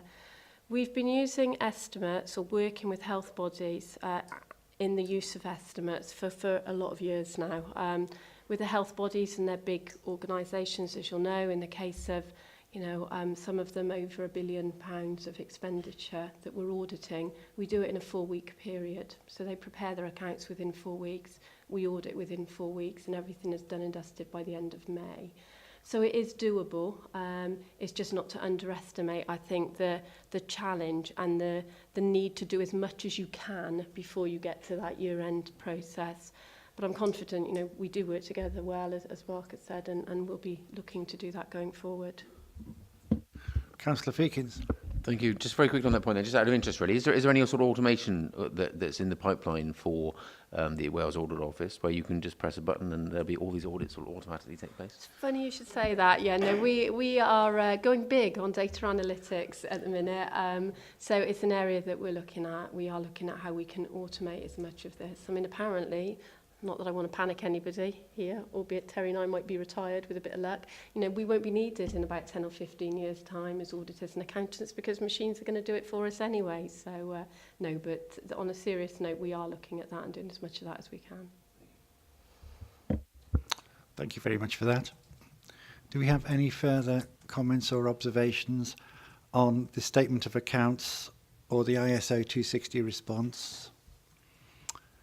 In which case, we'll minute that the statement of accounts and the auditor's feedback report is endorsed to full council by this committee. Thank you very much. Thank you.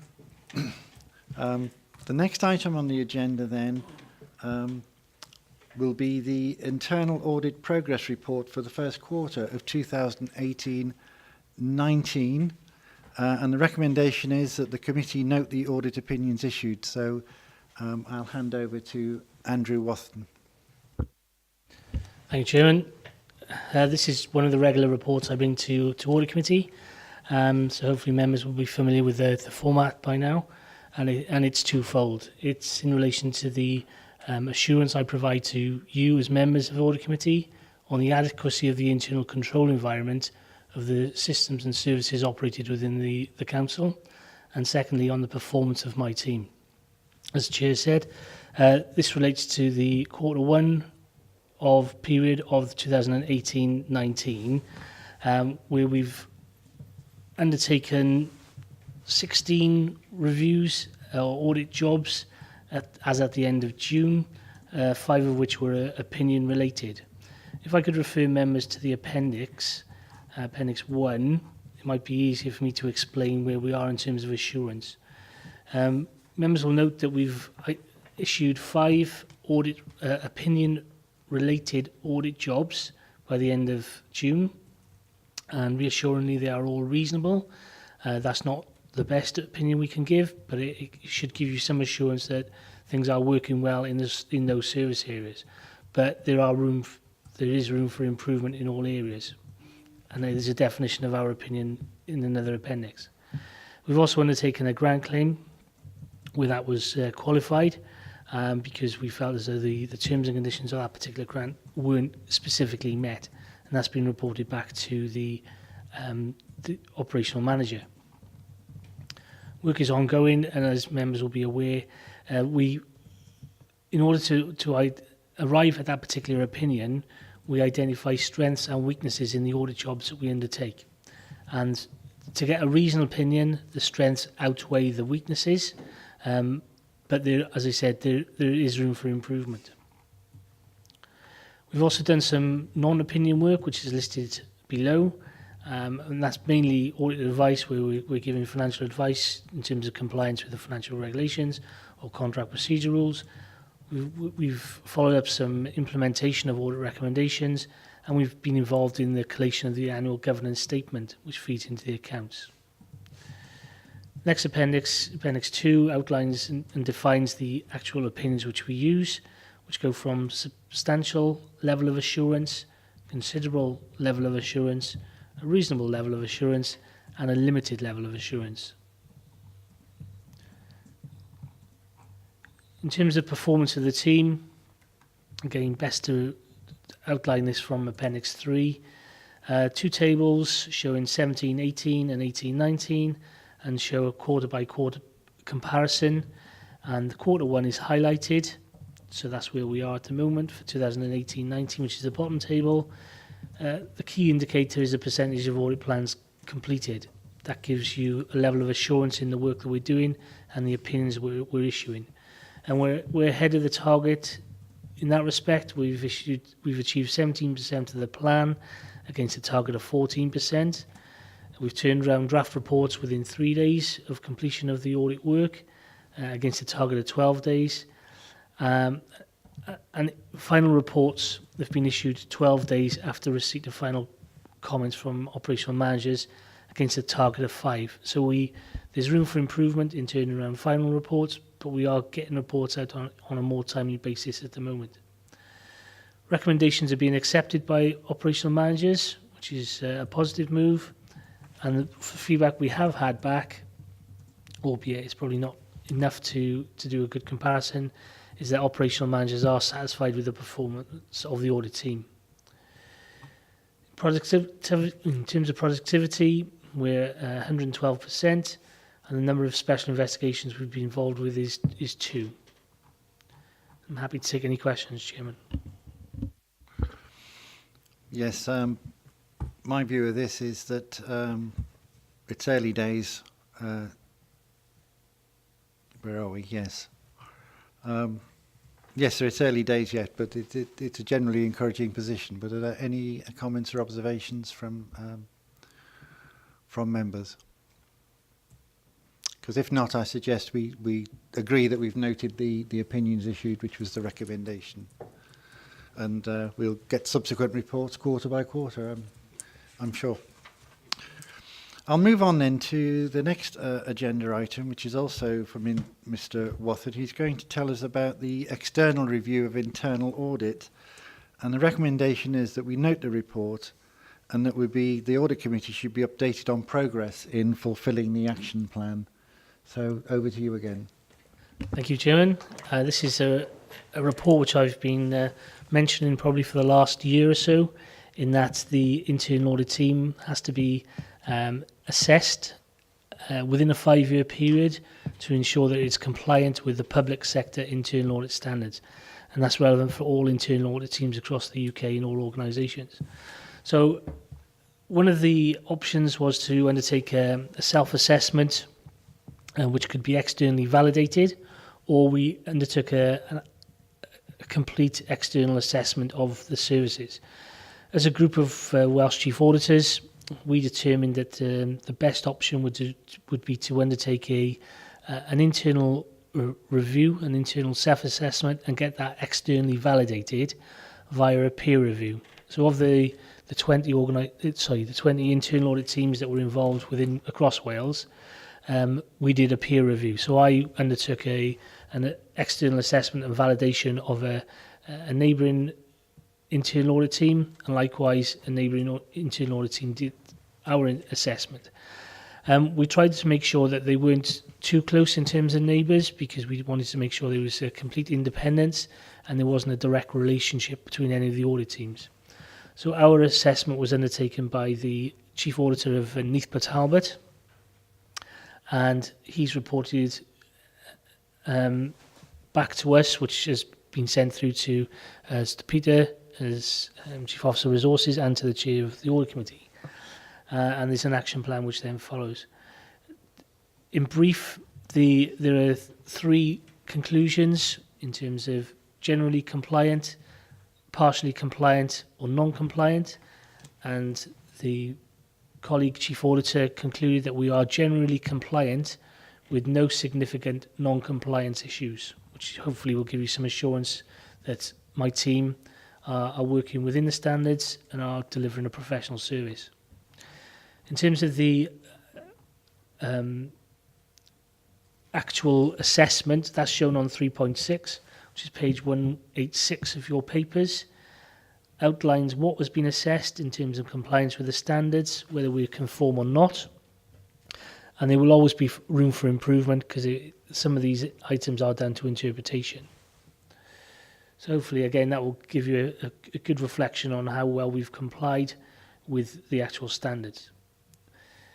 The next few paragraphs then outline what we can do to improve, and that's been collated into the action plan, where we've agreed to look at that throughout this year.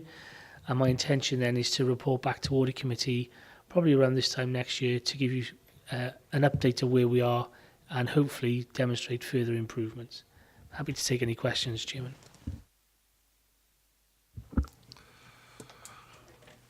Well, generally, a good assessment for our internal audit team, I think. Any comments or observations from members of the committee?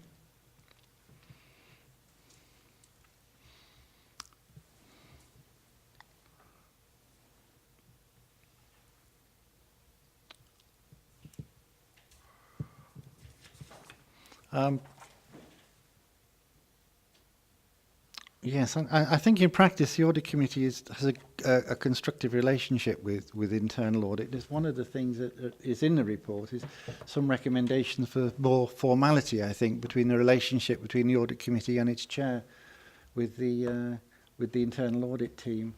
But as I said, my view is that we do have a good relationship with internal audit, and I don't feel that that's an issue I would be particularly applying pressure to if we don't need to. But if there are no other comments or observations about that, I'll just say, thank you very much, and that we'll note the report and look forward to your forthcoming report on fulfilling the action plan, which is to come. So the next item on the agenda then is the review of reserves quarter one, which is for Mr. Howcroft to introduce. Members will note this follows a fairly standard format that you would have received previously in terms of every period that we do monitoring. We give an update to the audit committee around reserve usage for the reasons described in the purpose of the report. Had an interesting conversation with the chair in the pre-meeting in terms of the purpose of the report being to appraise audit members of the prospective reserve usage, and what the word appraise actually meant. Does that mean to note or what? And my reflection was that to note it would be just a sort of passive activity. So I think going forward I need to be more explicit about the recommendation that I'm asking you for and your consideration of the report. I think the reserve levels, particularly the earmarked reserve levels, whilst I'll explain to Cabinet and yourselves that they are at a low level and likely to sustain and facilitate significant levels of re-engineering, which I think is the flavour of things to come in relation to responding to diminishing council settlements. There's probably a need for more of an opinion from Audit Committee as to whether that's a situation that they're happy with.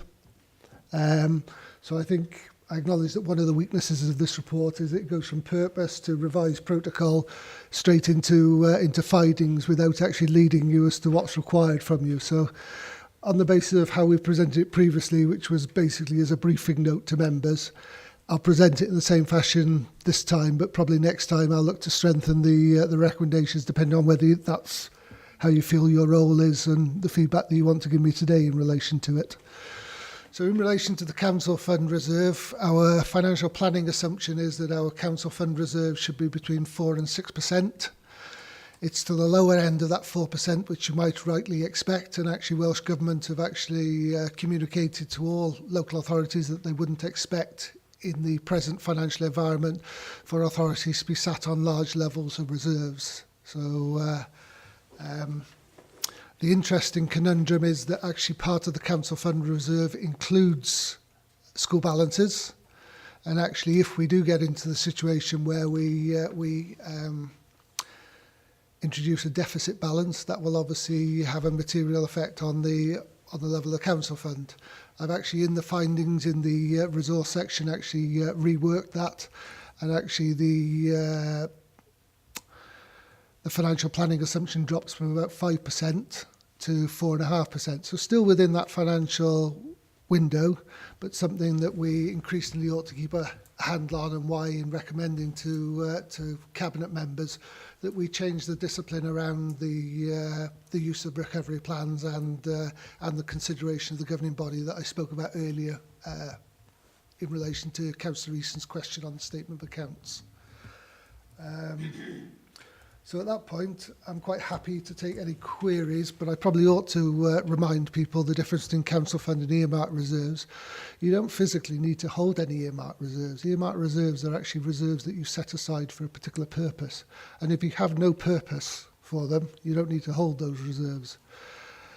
Looking at the level of £6 million, it's probably exaggerates the amount of reserves that are available for reuse, because some of those are things like insurance provisions that is considered via the actuary and annually as to what level of claims we've got in there, so our ability to actually utilise that or actually for re-engineering purposes or otherwise is somewhat constrained. Similarly, things like the Treasury Equalisation Reserve is for particular purposes of smoothing out the Treasury volatility of interest rates. The main reserves that you've got that would assist with re-engineering are investor redesign, priority investment reserve, and things like the IT reserve. The priority investment reserve, the commitments on it are such that it's likely to expire in the next period. The invest to redesign reserve, whilst in the past it's been used to actually supplement change practice, the save or the redesign aspect hasn't necessarily been to the fore, so that any savings haven't actually found their way back to that reserve, because obviously usefully that reserve has been used to actually provide savings to help with the annual budget process. So we rely at the moment very much on deriving a surplus at the end of the year and the consideration of the head of finance in terms of volunteering how those are topped up. And you'll see there's a paragraph in there that reminds you that of the £600,000 surplus we achieved last year. You can see why we're intent to top up the reserves that we have done. At that point, I'm happy to take any queries or questions. Okay, I'll turn it over to the meeting. Councillor It's just Higginson. an observation. I mean, this is something we get every year, and we've generally managed to keep our reserves in between the 4% and 6%, and I think that, considering the strains, if I put it that way, is creditable. You know, that the council is able to keep it within that level of 4 to 6%, and you know, that's all I want to say. We're extremely lucky it is like that, and we're able to keep it at that. Thank you. Any other questions anybody wants to ask about the reserves at this point? Councillor Feakins. Thank you, Mark. And only to say that I agree with what Jim said. If we're between 4 and 6%, I think we're doing quite fine. I think before we were able to make any sort of stark recommendations back to Cabinet, I think we would, for me, I would prefer even a short workshop just to understand in absolute terms what it is that what it is that we're recommending, because I don't feel just at this moment in time I could make any recommendations other than say, well, as long as we're in the 4 to 6%, we're fine.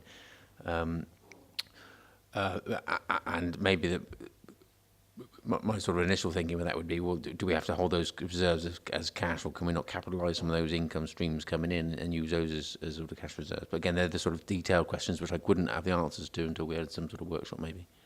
Taking your first observation, what it might lend itself to is a better understanding in appendices as to how some of those commitments are broken down and what members have previously agreed to in terms of reserve funding. So then you can make a choice as to whether that's still a strategic priority for you as councillors to volunteer up to Cabinet or otherwise. Your second point, just remind me. I'm in the danger of going to confuse here. We don't actually hold cashback reserves. We actually utilise our reserves to avoid borrowing. You may remember the term internal borrowing.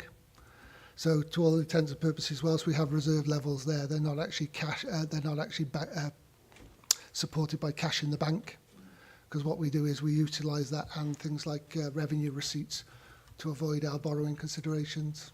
So we don't borrow for particular projects. We borrow from a cash flow perspective. Just on that one point there, Mark. So obviously, the majority of our cash flow comes in at a predetermined time in the time of the year. Does that mean that we, at a specific point in time, 17th of December, for argument's sake, we're holding a very low threshold of funds and actual funds, and do we have the buffer then to go back to the loans board for argument and say, well, actually, you know, we're short of funds right at this moment in time, but we've got more funds coming in April. We need to make sure that we're holding 4% reserves. Is that how it sort of works? Yeah, I mean, the larger amounts of funding that we get in are things like the settlement funding, council tax, where people pay up front at the start of the year, provides a boon to us. And obviously the instalments process generally peters out over 10 instalments. So the trend generally is through the years we've got money to invest there, and towards the end of the year we move more into a borrowing position.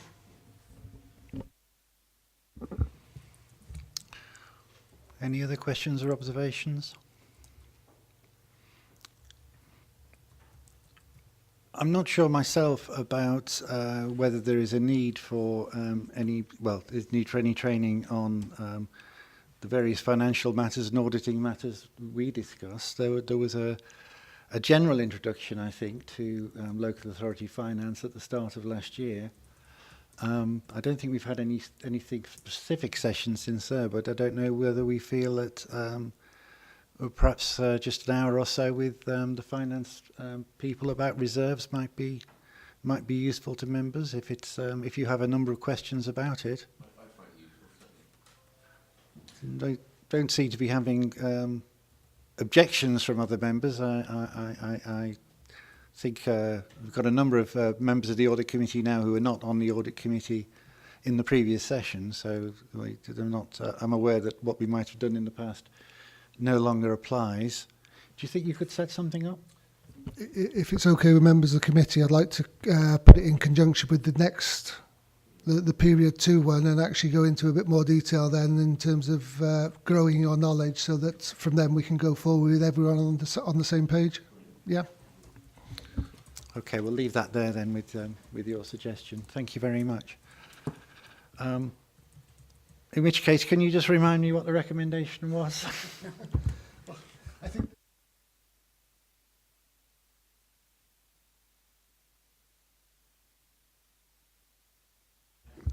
Okay, so we note the situation as a committee, and good.